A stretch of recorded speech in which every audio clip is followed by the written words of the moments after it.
Today, I'm going to try and trade for a Shiny Deoxys. Now, Deoxys is a Pokemon whose Shiny is kind of infamous. It's been historically pretty hard to get because you can only Shiny hunt it in just a couple games. And on top of that, its color swap is also pretty extreme, going from like red and blue to a yellow and green. But for my first long format trade challenge video here on the channel, I thought it would be really fun to try and get it. And I'm going to try to trade up to it starting with the Pikachu because it's another Pokemon that's just really, really yellow. So with all that being said, I have a lot of trades ahead of me, so let's go ahead and get started. But make sure you watch until the end because I am going to have an announcement about how you can do trade challenges like this for yourself and how you can compete with your friends to see who is the best trading champion. Alright, so let's hit the trade boards.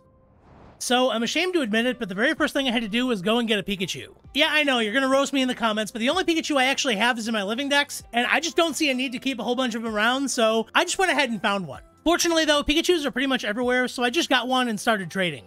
Now, Pikachu is one of those Pokemon that pretty much everybody has, so finding a trade for it can be kind of tricky, but I did end up trading it for a Slacking. Now, Slacking is an interesting Pokemon in terms of trading for it.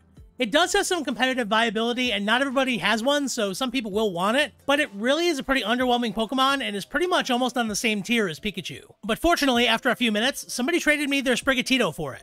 Now, I love getting starter Pokemon because everybody always wants them, either to breed or to trade to friends. They're always just really good to have. We were also really lucky because the Sprigatito has Protean, its hidden ability, meaning that it is the competitive one everybody's going to want. So I sent Sprigatito back onto the trade boards and we were able to trade it for a Fluttermane. I turned down a Hisuian Samurott for it and ended up trading it for a shiny Roaring Moon. Yeah, I was pretty surprised about this one too, and honestly, I was really surprised somebody was willing to let go of their shiny for it, but it kind of makes sense when I thought about it a little more. All the Paradox Pokemon are super easy to get, and because of all the sandwich hacks you can do, getting shinies is really easy. So if a player on Violet couldn't just naturally get their Fluttermanes and just happen to have Roaring Moon laying around and needed a Fluttermane, I could see why somebody would trade for it because honestly, it's not that hard to get another Roaring Moon shiny to replace the one you just traded. Now, much to my shock, it took me almost a day to find anybody who actually wanted this Roaring Moon. But when I did find a trade partner, they offered me their shiny Iron Bundle for it.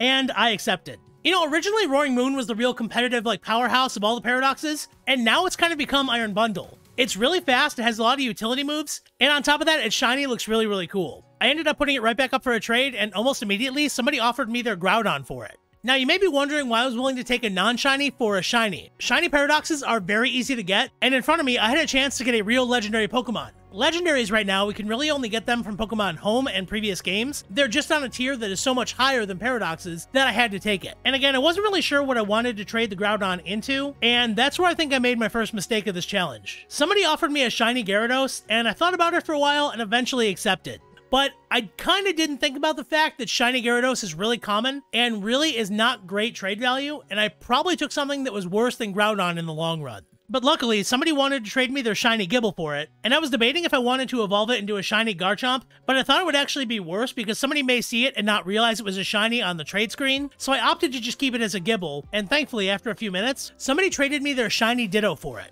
Shiny Ditto is kind of a weird one when you're trading for it because everybody needs Dittos to breed and things like that, but the fact that it's a shiny doesn't really have anything to do with that, it's just kind of a normal shiny. But I've always seen shiny Dittos trade really well, and I don't really know why.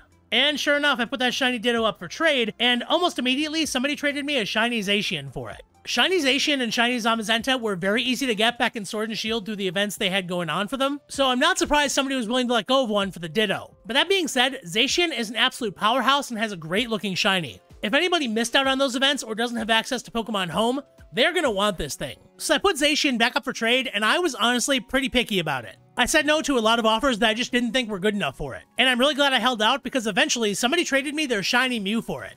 I mean, I really didn't have a whole lot of words for this one. I was just as shocked as you guys are. I got that shiny Mew and I was ecstatic. The only sad thing was I had to trade it away because I did have to get that Deoxys. So now that I had a shiny Mew, I felt like I finally had something that was equal value to the shiny Deoxys. And that's when I put out a Hail Mary on Facebook, Twitter, Discord, and even in my local players groups here in Pittsburgh, and asked if anybody had a shiny Deoxys they wanted to trade. And fortunately, one of our locals actually did have a shiny Deoxys from Pokemon Go that they were willing to trade for the shiny Mew. So Mew took a short trip into Pokemon Home, and after a trade, I finally completed my challenge with a shiny Deoxys. But you know what? I do have that Deoxys, but we're not done yet. I sent Deoxys from home into Pokemon Brilliant Diamond, and made my way over to Veilstone City. So outside Veilstone City, there are 4 meteorites that can actually change the form of Deoxys. So I interacted with those to turn it into its speed, attack, defense, and normal forms, and eventually opted to just keep it in its normal form, because that's how I want to have it displayed in Pokemon Home. So it did take 12 trades in a couple of days, but I was able to trade that Pikachu into a Shiny Deoxys. That looks awesome in my collection.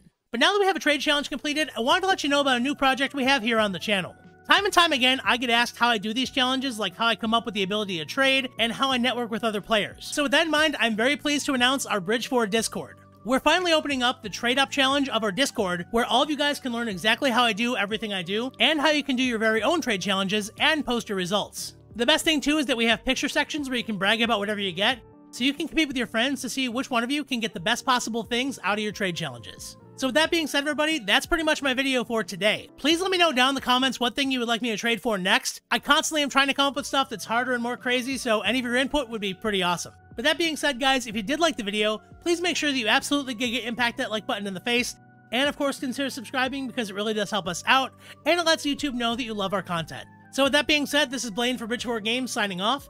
I hope each and every one of you have a happy, epic, awesome, and amazing day, and I'll see you in the next video. See you around. Bye-bye.